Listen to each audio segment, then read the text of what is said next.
psychologist, Miss Tanya Collins. 2, 1, 0. Moneyality. Hi. Moneyality. Hi, everyone. How are you? I tell you, it's exciting to be here today. I am effed out because I was out in the streets. Actually, I just got back home. I had a long day and I went in a few stores, and I'm telling you, I am not prepared. I'm not even prepared before the holidays to really be in stores where there's lots of people shopping and stuff. But I said, wow, let me go in and do a few things that I need to purchase. And grocery stores, just regular stores, it's just got me so effed out. So I actually am excited to be home in my space, getting ready to introduce you all to an amazing co-host that's going to be on with me tonight. And before we get started, I wanted to talk about what have I been doing? Have I been preparing for this holiday season and purchasing things? So I thought about it, and I have been really doing great with thoughtful gifts. Like, what can I get somebody that's really thoughtful? I talked about that in an earlier show, that sometimes purchasing things are not always the only way that we can share our love and our thoughts with people and be appreciated. Sometimes we can just make things. So I'm really good. And I'm doing the 12 days of Christmas with one of my friends. And we have been doing this for 3 years. This is our third year. And this year has been better, but my energy level for it has been kind of not down, but just kind of zonked, because I don't know if I was really mentally prepared. But yesterday, like the day before, when we were exchanging gifts, I love fireworks. That's one of my other favorite things. And so I got a gift for, I saw these little rocket things that shoot up in the air, but they're better than fireworks because they're not just going to be so loud. And they were on special and they were on sale. So I got them and I thought, wow, this will be one of my gifts for the 12 days of Christmas. And so I got it, and I was thinking, what day am I going to give it for the 12 days of Christmas? And we do it where we do the first 12, not the original go online 12 days of Christmas. I think that starts on Christmas Day, but we created our own 12 days of Christmas. So 12 gifts, including up until Christmas. So I was receiving my gift for day number 5, maybe 4 or 5. I don't even really remember how many days we are. I think we're on day number 7. So day number 5. And I opened it and it was rockets, the ones that were they were just like the ones I had purchased on sale, but they were different colors. And I laughed so hard because I was like, oh my gosh, this is exactly what I got. I got it really because I wanted to be able to do it, but I wanted to have somebody to do it with me. So I thought, if I give this as a gift, they are forced to do it with me. So I got my own pair of rockets that I can shoot up in the sky, probably for New Year's. But I laughed so hard because they were on special. And when I got my gift of rockets, which was, like I said, like day number 5, and I flipped it over, it had the sticker price on it from the sale. And it was cheaper on sale when they got it. It was cheaper than when I got it. So I'm now like the keeper. Remember, I am a huge saver. So I don't know if I'm laughing so much that they ain't got a better bargain than me. Am I laughing because they got me something that I really wanted, and I actually got the same thing for them so we could do it together? I just laughed so hard. It was just an abundance of reasons that made me laugh. So yesterday, I thought, let me give them theirs so that they'll know that we're kind of in sync. And what I learned from yesterday is that we as people can just mess up some sayings. So have you all heard of great minds think alike or whatever? That's what a lot of people say. Great minds, when somebody is doing something and you thought of it and they think of it and they be like, great minds. Well, I looked that up and I thought, oh, okay, was that great minds that we had the same similar idea? But when I looked up the saying, it says that that's not even the original way of great minds. That great minds really is the opposite of what you would say, because great minds, I'm looking it up again actually.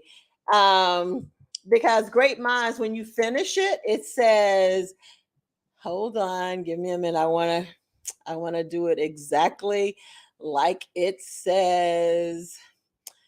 And I'm always struggling with this. I'm not as prepared as I be thinking I am. Okay, so it says that the phrase used when one has the same thought or idea as someone else. It says that was the shortened version of that phrase. Great minds think alike. Oh, but you want it. But what we learned is that the rest of that part is says that great minds think alike, but let me add the whole part to it. See, y'all, you know what? That's what happens when you are live. You can just kind of wander off and be doing some other things. And I actually probably could have pulled up the poem I wrote faster than actually what I'm doing now. Uh I'm gonna find it though, because we're not leaving it. I thought it was hilarious. So just give me another minute to find it. But in the meantime, as I'm doing that, I am also gonna tell you that I am done with the shopping. I think that my my time of shopping is over. I am going to be finished. I think I have everything that I need, and that I am going to just be able to relax and just do with the things that I have and make it work. If that means I have to write everybody poems or whatever, which I love to do. So it says that uh it says that it reminded me of this phrase, great minds think alike, though fools seldom differ. So I did not know that part at the end when it says great minds think alike, though fools seldom differ. So wow, to know the last part makes a huge difference, is to put us back into our place. It says it's foolish people, not great minds, that are more likely to have the same thoughts all the time. So, wow, can you imagine? We go around and we be saying, oh, great minds think alike and da da da. But really, those are not great minds. Those are normal lies. Those are people that are thinking the same, which normally are people that they are saying that have more, there are more common thinkers than people that have great thoughts. That's kind of like to sum it up. So I recognize that I'm not always trying to be a great thinker by myself. I kind of want to have a mix of great thinking and have foolish thoughts, because I want to be able to be well rounded in my thinking and not always think that, oh, I have like the best answers all the time. But anyway, whether y'all thought that was funny or not, I actually loved it. And I also learned that there are so many phrases that we cut off and we just think that, oh, that's been passed down or whatever. But you really can look them up and realize that there are additional sentences normally on the end that someone has left off that means something totally different than what you're saying. So that was interesting. And that's just the part of me being a researcher, wanting to know exactly what's going on when I think about phrases. But that happened. And so now I have all of my 12 days of Christmas gifts, I think.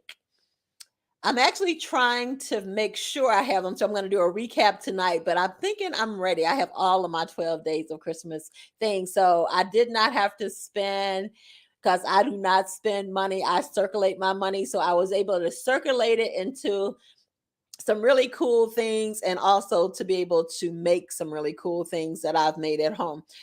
So, with that being said, I am going to now do some sponsors. We're going to do some house cleaning, and then we're going to go right into our topic tonight, which is Moneyality and Me Preparing for 2023. Are we prepared, people? Are we prepared to go into 2023 financially healthy? Or even are we even prepared to have a game plan of what we want to do? We coming in, we're making these New Year resolutions. Are we putting what on our schedule to say, hey, this is what's going to happen in 2023? So we're going to talk about that today. I have one of my personal advisors that's coming on, and we're going to talk about it. But in the meantime, our first sponsor that has been with us from day one is Joy Media Group. And you can contact Joy Media Group at www.joymediagroup.net at 901-618-9501. And we have Nick Venti Design, one-stop shop for mobile apps, animation, and web design. And that number is 662-902-9737. And also from last week, we had Kevin White from State Farms. So he's out of Memphis, and you can just kind of Google his information, but he was the guest last week, and you can contact him if you need to have conversations about State Farm's insurance. So, with that being said, now we're going to bring on our guest, and his name is Shandon Allen. He is coming to us tonight. How are you? I am fantastic, Tanya. How are you? I am good. The Miss Moneyologist. I don't even know if you've heard my long title because I haven't spoken to you in a minute, but yes, I am great. I love doing my podcast. So welcome to the podcast. I started this podcast in October, so I'm still really new, but I do love talking about money and all the different ways that money affects how we think and feel and how it impacts our lifestyles. And so, Moneyality, to share with you a little of what Moneyality is about. Moneyality has 5 money personalities. There's the keeper, which is the saver, which is like a fanatic saver. Then there is the tracker, which is the person that is a security seeker. They love planning. They are the future planners of our lives. And then you have the splurgers. We don't use the word spend on my show or in my life. So we circulate. So splurgers are extreme circulators. They circulate their money lots of different ways, and they are something to imagine. So I love splurgers though because they normally get a bad rap, but for me, I love that part of them that they are kind of free flowing, but they just have to be taught strategies to minimize some of their circulating. And then we have an adventurer, which is a thrill seeker. Adventurers are people who will pay their bills at the last minute. They are the thrill seekers, the adventure ones that are not wanting to cut off notice, but they'll get the first cut off notice. They are going to push it till almost the lights are cut off, but they are great people. They are visionaries. I'm an adventurer. They are visionary. Those are the people that's either going to be billionaires or they're going to be broke because they are about taking chances. And then you have the mingler, and I call the mingler the carefree socializers. They do not care about money. They are the people that will have conversations that money is evil, money makes people do bad things, and all those things. They are really about socializing and bringing relationships together And I always say that minglers are more of the charitable people that want to help the world, bring peace and harmony. But for me, I always laugh because for us to have peace and harmony, you really need to have some money, because it takes money as a tool to be able to purchase things, to give these people that are in these charitable situations a hand up. So it's not it's not a thing that money does not need to exist. It's a real thing. And off the last part I always say is that we are human capital in ourselves, where we are able to exchange uh uh like bartering all the time to exchange for goods and services. So sometimes that is just as good as having actual money as a tool. So that's my spiel about moneyality, to help you understand it. And we know that you have taken the moneyality assessment. I have your Yes, I have. scores up, so we're going to bring their scores up. And you are a tracker. You have a high score in tracker as a number 11. You are a keeper with number 3, an adventurer with number 3, a mingler with number 2, and a splurger with number 1. Now, based on the definitions and the quick little explanation I just gave you, how do you feel about your scores? I feel they're pretty spot on, actually. Um, it's funny, a lot of times you don't really take a personal inventory of those different personality types. I actually enjoyed the questionnaire because it in a couple of times it got uncomfortable because it there was no perfect place for me. Like, so I had to make, like, decisions that I had to look at myself and how I deal with money. Even being in finance and in financial services, it had me go back to kind of like my childhood and coming up as a young adult to now. I was actually more of a mingler. I was more of the person. Oh, I want to volunteer for this thing, this telethon. I want to volunteer for this show. And then you start having bills and a family and a mortgage, and you wanna volunteer for those things, but the light, gas, and water, the utility company is not going to say, "Oh, that was awesome. Well, we're just gonna, you don't have to pay this month because you gave to something charitable." So you have to find. My uncle would always say you have to operate from a position of strength. You can't help anybody else unless you can help yourself. So just kind of going and recapping the the path that I've been on or whatever, and how that's changed. And as you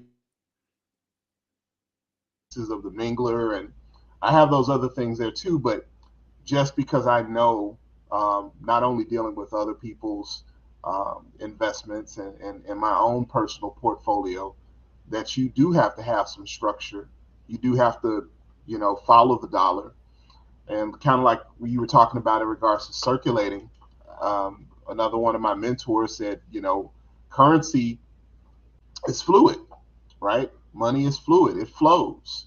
And so, it's going to flow, it's going to keep flowing until it finds a home. And us as investors, individuals that want to be more money conscious, it would behoove us to start making homes in the way of investments and accounts and different things like that, so that the money will circulate and stay with you and grow. But for that to happen, you actually have to be mindful of how you're deploying this currency, this finance that you got, through either linear income of your efforts or passive income from investments. So I agree. Thank you for sharing that. I do want to know, you did mention that you were a mingler, but do you have a particular story that you remember when you were younger? because I always want people to understand that our moneyality types are the foundation of us. They're a part of our financial DNA. That's what I call it.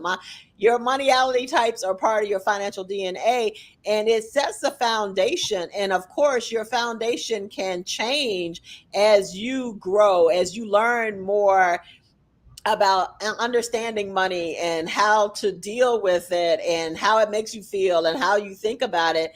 For sure, I'm not saying that you are grounded in it forever, because I have seen the differences that I have made.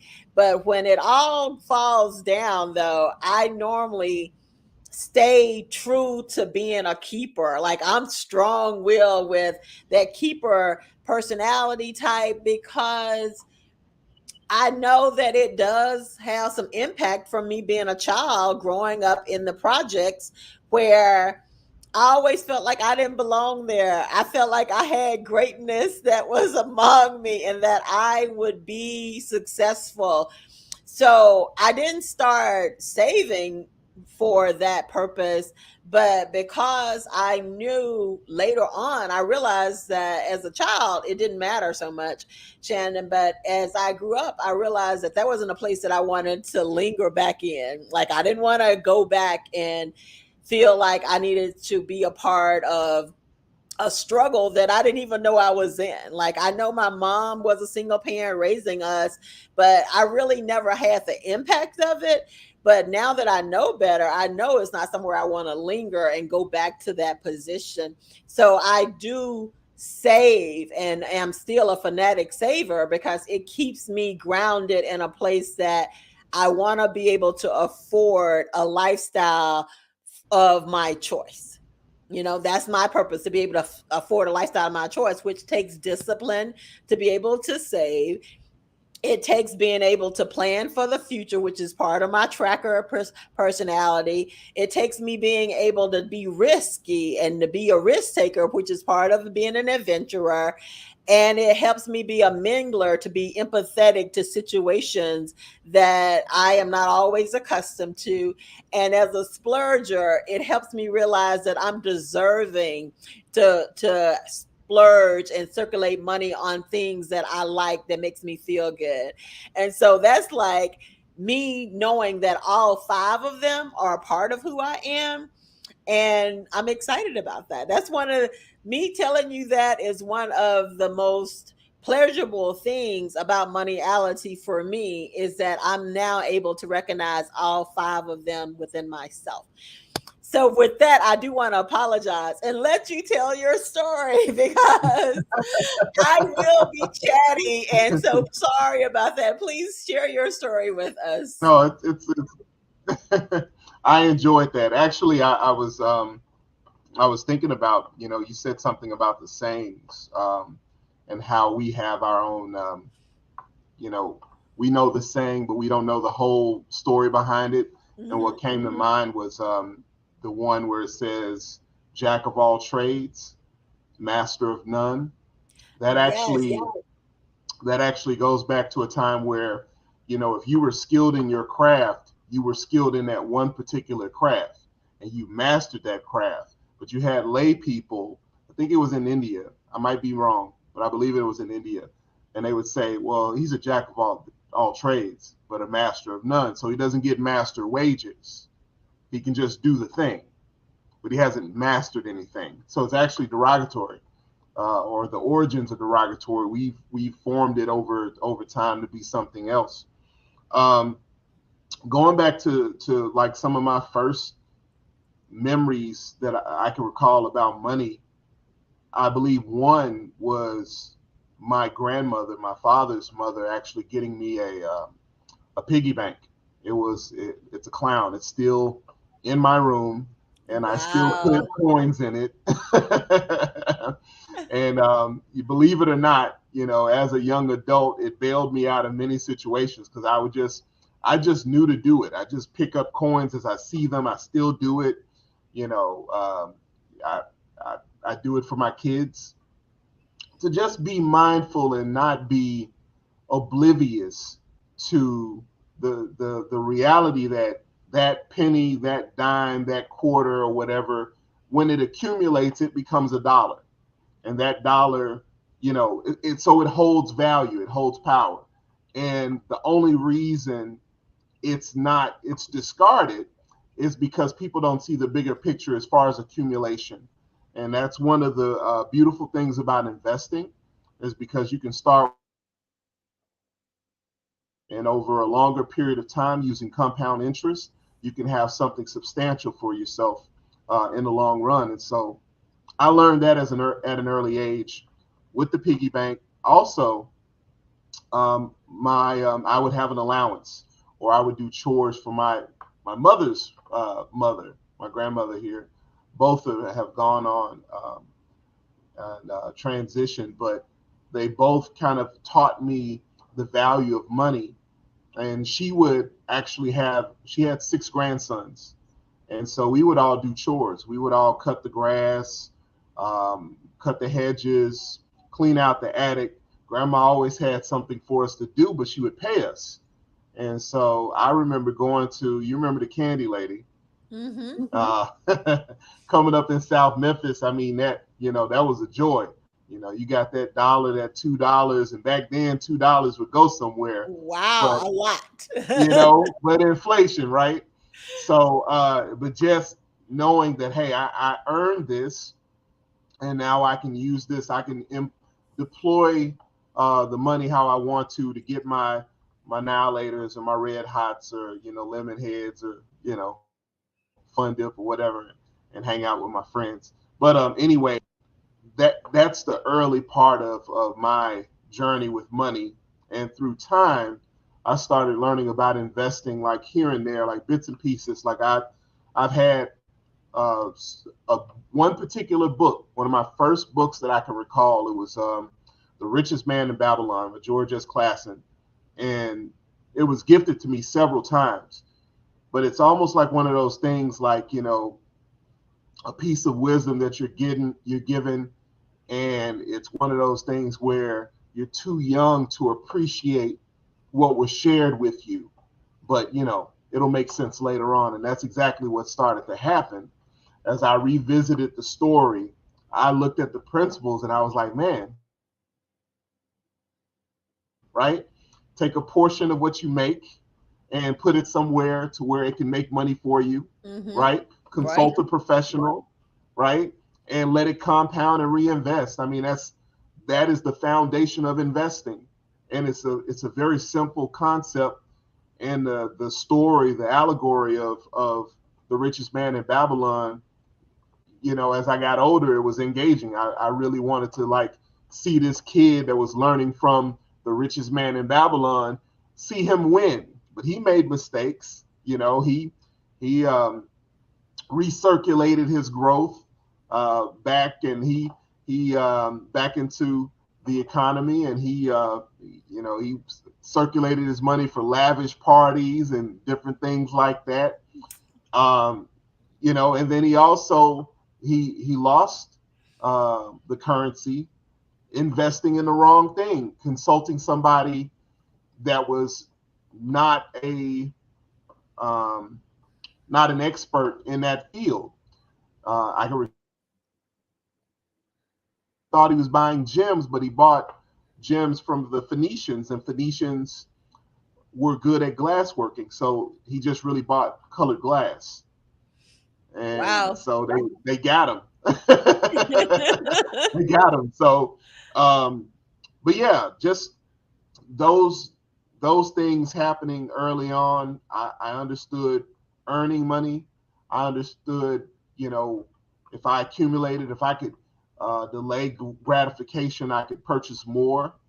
And then later on, I would watch shows like Family Ties with Michael J. Fox, and he'd be reading the Wall Street Journal. And I think Living Single. I think Kyle was a stockbroker, and I would like those Indiana Jones movies where the guys would be talking about bearer bonds. It just sounded cool. I didn't know what a bearer bond was, but it was like, I want some bearer bonds. Wow. You know what? I love that because you are one of the first people I've interviewed that have talked about different shows that you picked out characters that had the Wall Street Journal, remembering in the sitcom you just mentioned about Kyle being a stockbroker. That is some really intentional listening and being aware, because I watched those shows, but that wasn't my thing. I mean, it probably glossed right over my head, as much as you were saying. And now it makes me like, wow, I do it more now. When I'm watching shows, I'm listening more intently to what the characters are talking about and things like that. But that's impressive, Shannon. So congrats Thank on you. that. That's pretty impressive. I appreciate that. You know, I think that whole adage, "What is for you is for you." So you can hear the same message, right? From a speaker, from a person, from a book, and you will get what you need out of it, and hear something totally different than what somebody else. And sometimes it will take somebody else to say the exact same thing, but it's just coming from that person, right, or that other source, and then it makes sense. Then it clicks. Then it vibes with you. You know what I mean? So Right. I think that's kind of what it was. On this journey of learning about financial literacy, even with the company that I'm with, I had to find individuals that had stories similar to mine so that I could make success look real, and just the path of getting licenses and educating myself so that I could be equipped to effectively help people and help them on their own journey. So yeah, I think that's important. I mean, yeah, it's funny. I watch some movies, and a lot of my friends, all they see is the action, and I'm looking at the backstory. I'm looking at the person who's not even the main character. Like, man, you know what? How did he get there? Um, but yeah, it's a gift. It's a gift to have that to I look will through. say that I appreciate that gift, because as my personal financial advisor, having you on Team Tanya, the Miss Moneyologist, it has been rewarding, because as much as I love having the opportunity to look at my accounts and see where money is, I don't know. I'm gonna say that I I trust an expert. I am an expert in moneyality. I'm an expert in being a great educator with English language learners and mainstream children, and that's my role. I love talking to them. I love sharing financial advice to them, but on a level of how it makes them feel. Like, that's my specialty area. So when I turn over my accounts to my personal financial advisors, I want them to have their expertise to be utilized in handling my accounts. I look at them. I hear what you're saying. Sometimes I'm sure you've said you've had to explain something to me a couple of times, because I'm like, what are you talking about? Really? I don't know that, or whatever. But I do love learning. So when you are sharing information with me, I'm taking it in and I'm learning. Now, can I name everything that is going on with my Franklin Temple account and all these things? I cannot. I don't go to the shareholders meetings when they send out the information about you can attend, but I am proud and honored to have a personal financial advisor, because I want people to know that I don't try to do all aspects of financial literacy. That's not that's not my gift, to feel like I got to know everything over here, everything over there. I want to have my gifts and talents circulated with other people that have their gifts and talents. So I appreciate you for whatever the background of the characters you're listening to, or the way that you have started to use whatever information, the book that you learned from, and all of that. Those are skills and talents that I say, hey, everybody should have a personal financial advisor. And with that question, I mean, with that statement, I do want to ask you, what are some things that, when we talk about Moneyality and Me preparing for 2023, what are some things that are like hot topics, I would say, for you to think people should be doing to prepare for 2023? First and foremost, I think people need to take a inventory of who they are and their relationship with money. That's a big one. That's a big one. Like that, the questionnaire, the assessment that you put in front of me gave me, very much in the same way if I would do like a financial needs analysis and I get all of our debt and income and all these different things. Well, there's another component to it as well, right? It's the person's mentality, their emotional connection with money, right? We could, my plan that I, help you create, that comes from you and your goals. And that also comes from you and your risk tolerance, right? Mm-hmm. So when we talk about, people starting to invest, first of all, everybody should invest. And doesn't necessarily have to be with an advisor. You have individuals such as yourself where, the most successful people have a team, right? They got a team of lawyers, they got a fitness coach, they got a chef, a chiropractor, right? You have all these people to help you be the best you in serving and doing how, what you were put here to do. And so finding a good professional in that area is essential. Individuals that maybe want to go a little bit deeper because there's always levels, right? Mm-hmm. The New York Stock Exchange, on average, for the past 90 plus years, has averaged around 8 to 10%. So even if you just found a mutual fund that averaged 10%, that's typically beating inflation. I mean, that's awesome, right? Totally. Uh, and then the other part about that is learning about the rule of 72. And the rule of 72, for the audience, is basically taking whatever interest rate or rate of return that you're getting on your money and divide it by 72. So let's say you've got $1,000 that's sitting in a financial institution or an account, let's just say an account, and it's getting 1% or less than 1%. Let's say 1%.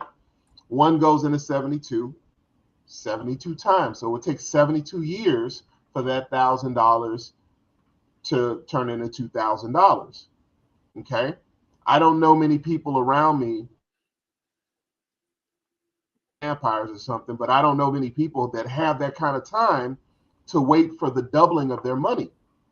Meanwhile, they'll spend, they'll finance a vehicle, they'll finance a home, they'll, use a credit card and oblivious to how much they're paying in interest. So I think it was either it was Albert, it was some smart guy. I want to say it was Albert Einstein, but they said either you're using compound interest in the rule of 72, or somebody is you. If you're not using it, it's being used against you. And so that's the thing. So you want to learn or keep in mind the rule of 72 because it's a very simple rule, right? Once you have that in your mind, where is your money sitting and what rate of return are you getting on your money? Okay. And then let's go back to your own personal goals. What do you want to do? Some people just want to, be able to go on a vacation a couple of times a year. Some people want a vacation home. Some people want a timeshare. Some people want to, expatriate, have dual citizenship. We all have varying levels of dreams, goals, Mm-hmm. aspirations. Well, all of that has a price tag. All of that has a number.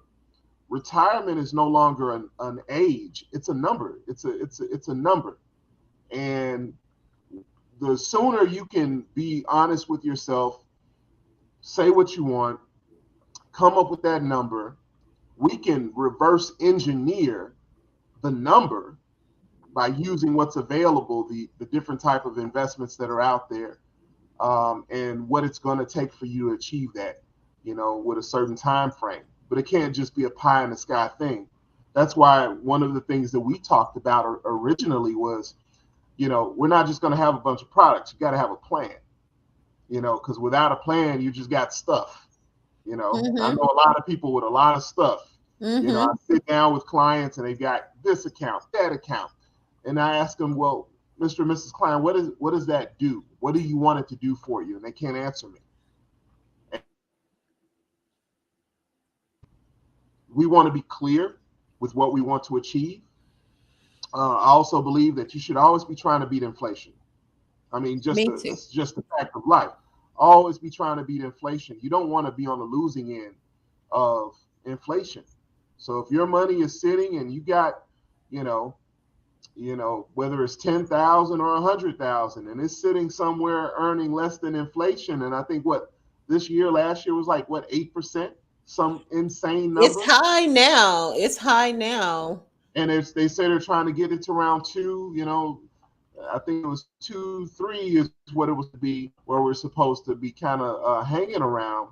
So your target should be above that, and then either you're consulting a professional like myself, or you're doing the research and the homework if you have the time. Everybody doesn't have time to work on their car. So we take it to a professional to get it worked on, right? But if you have the time, I would say definitely try to, build a big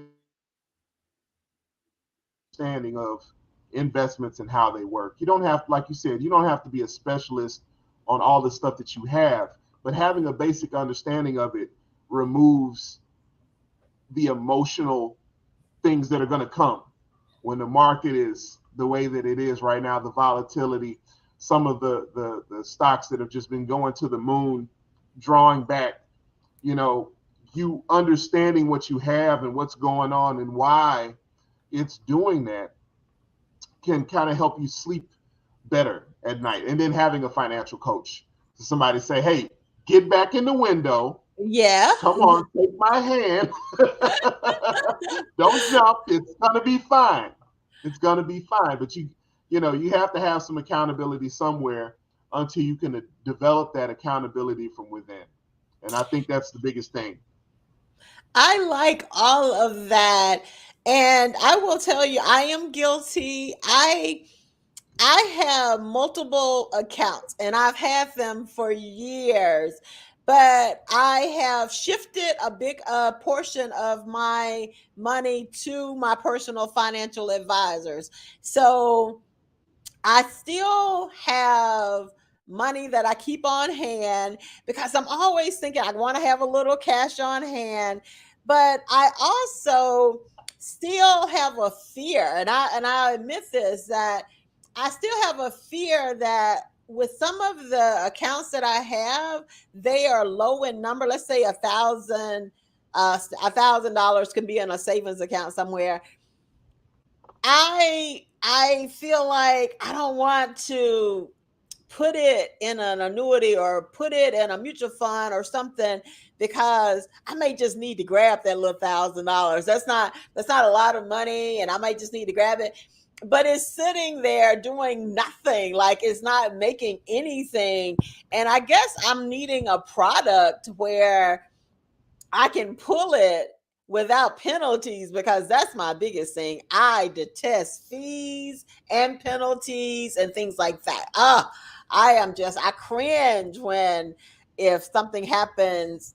I'm gonna pause on that part and go to another fact about me is that if I happen to miss with that adventure part of me miss paying a credit card, oh, you can guarantee I'm not paying no late fee. I mean, I am calling them, I am sharing with them my story. And because of my history of paying, I'm always waived. Like, because I do have an amazing history. I'm paying you, but if something happened and I just happenstance did not get to pay you, best believe I'm not paying no late fees. It just makes me feel like, wow, how are you gonna charge me for late fees when I've been so good to paying these bills or whatever? But going back to what you're saying, that if you have a suggestion for me, I will take it for sure. Because having $1,000 here in this savings account and maybe having another one over here, maybe with 2,000, it does bother me that I know I'm not making enough interest off of it to deal with inflation. However, I feel like it's right there and I can just go get it and without any penalties.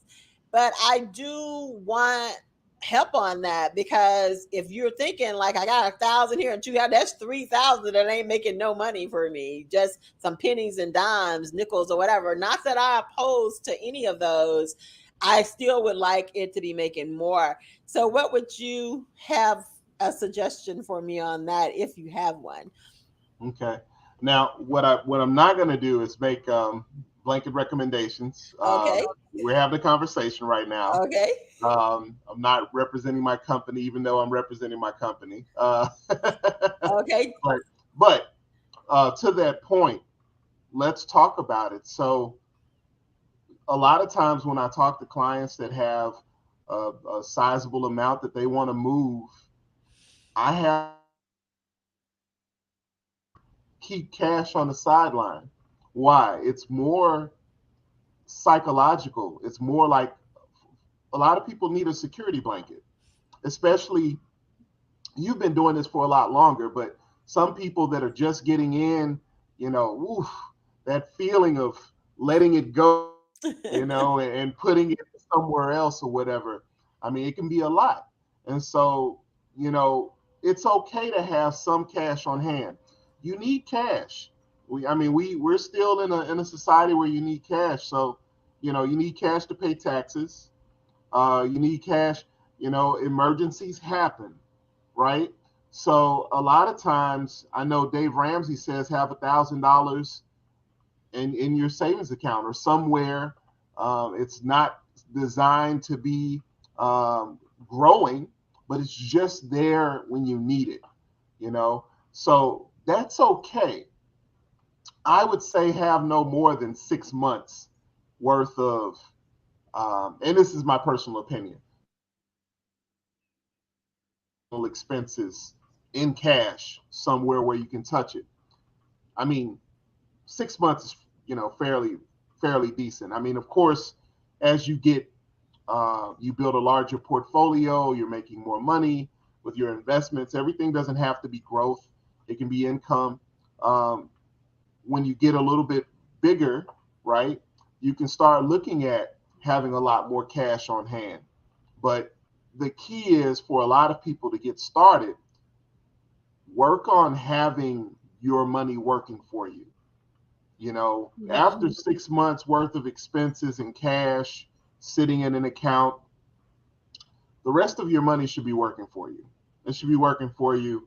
And, it's no better feeling than to have that extra check coming in that you didn't have to work for. You got your workforce in the form of whether it's bonds or whatever it is working for you.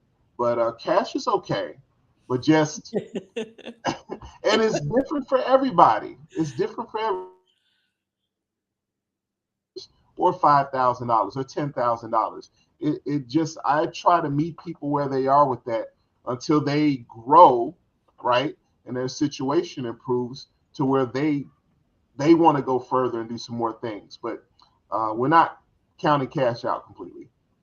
I appreciate that. And with most of that, I have lived a life of just anything could happen. So what kind of got me on the track of keeping the money hands on, having something readily available for me, is that during my illnesses my illness over the years, sometimes when I went down and I wasn't feeling well, it has happened a couple of times. It's happened more than a couple of times.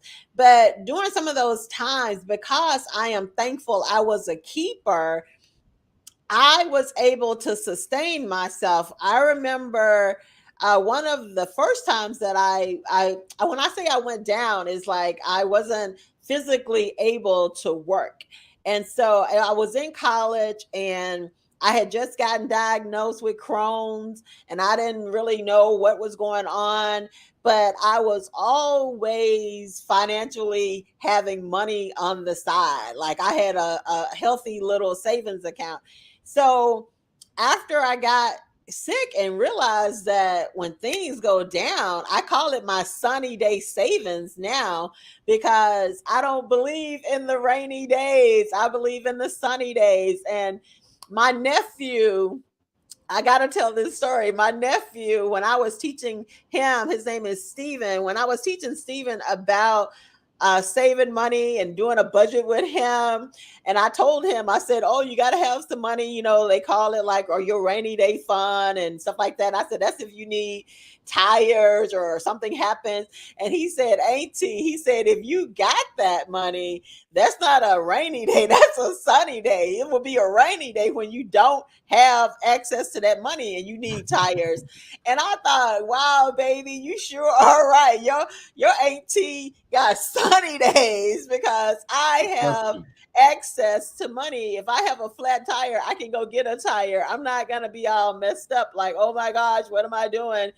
So with that being said, I have named that account like my savings account. I call them my sunny day accounts, because if something happens, I can go to them. And when that happened and I was ill, I was able to still maintain, for the most part, in the lifestyle that I live. And then it has happened several times over the years where I've gotten ill and had to kind of revert back to has to take a look at my finances and say, okay, am I able to continue to handle paying my bills and being responsible?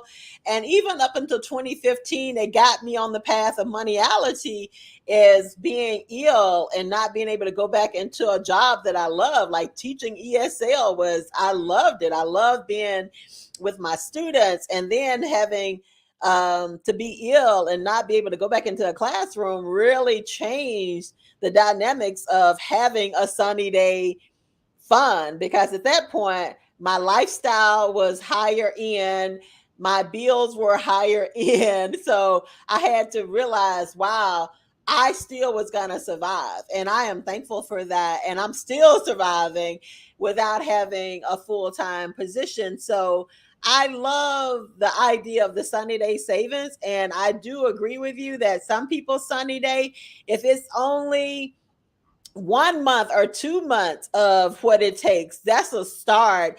I, by all means, will tell anybody, do a little of something. Like one of my suggestions when I talked earlier about holiday spending was that you're not spending, you need to be circulating your bonuses. Like if you got a Christmas bonus, you need to, that's not money you were expecting that you should always have. So like take a third of it, take a half of it, take an amount of that bonus that you got from your position and put it aside, because that wasn't something you were already knowing that's part of your salary, right? So I agree with you to definitely have something and maybe start with smaller amounts, because with Moneyality, I'm doing 5 accounts based on my Moneyality type. So with my money that's with you and as my personal financial advisor, that money is called my tracker money. That money is for my future. It's being tracked. It's being planned for my future. And then I do have as my sunny day is my adventure part of me, where I get to go on trips or I get to have access to extra stuff that I want or things that happen. That's my adventurer account. And then my keeper, it's where the money goes for my household bills to make sure those things are covered. I am very strategic in making sure I have money there. And then my splurger is such a small amount. Like splurger has like a little amount of money, maybe that thousand that's over there lingering with that no interest some come out, because that's money that I would take and splurge on maybe my birthday or buy myself something that's really unique. And then the mingler is that I am charitable still. I still have things that I donate to organizations, or even if I'm having Christmas presents for people, all of that's still kind of charitably done in my mingler account. So it's important for me to start putting them in compartments in my mind of how it works so people can understand it. And when you can understand it, you can appreciate that when you're putting it in your keeper account, when you're putting it in your adventurous account, that you have a flow of how that works for you. So yeah, that's my thing. With how I'm learning to trying to channel that energy of putting money in different areas based on my moneyality types. Yeah. Gotcha, gotcha. You know, on that mingler side, I think people should keep in mind that it doesn't always have to be money. Very much in the same way that you said, uh, you can make things for people. Mm-hmm. There's a lot of charitable organizations out there, organizations in the city. I know, especially in Memphis, where they just need bodies and Right. people that want to give time. So a lot of times the resources are there. They just need hands, to actually go and do the work. And that giving of your time, a lot of times is two birds with one stone, because somebody donated some money, right? And there's an organization, they donated the money, but that organization doesn't have enough manpower. So a lot of times you can still be a mingler while also working to position yourself to be in a better position to where you can physically, financially contribute to, whether it's a charitable organization or a project or something that you believe in and that you want to give energy to. So just put that out there. I appreciate that. So we're wrapping it up. It has been like an amazing time to have this discussion with you. So before we wrap up, is there anything you want to share, that you want to add to something or talk about for 2023, or just say that's on your heart about finances? You have the floor. Well, I would say, first of all, thank you for having me. I really enjoyed this conversation. I believe, financial literacy is a huge passion of mine. And I believe that going into the future, especially in the 2023, you know, there's no time like the present. Don't hesitate. Set a time, set a time for when you're going to get started.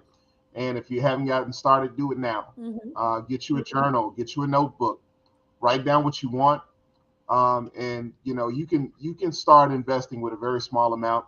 You can set it on autopilot. There's so many ways to do it. I'd be more than happy to help, but just the information is out there. The information is out there, and seeking ye shall find. So Would you like to share your information? Like, how can they contact with you? I'm so sorry. I forgot to put that as up there with your name, but do you want to share how people can reach you? sure. If you're in the Mid South area, my number is 901-356-2211. That's 901-356-2211. I'm actually licensed in several different states in the United States. So you can reach out, and if I can't physically or point you in the right direction to help you.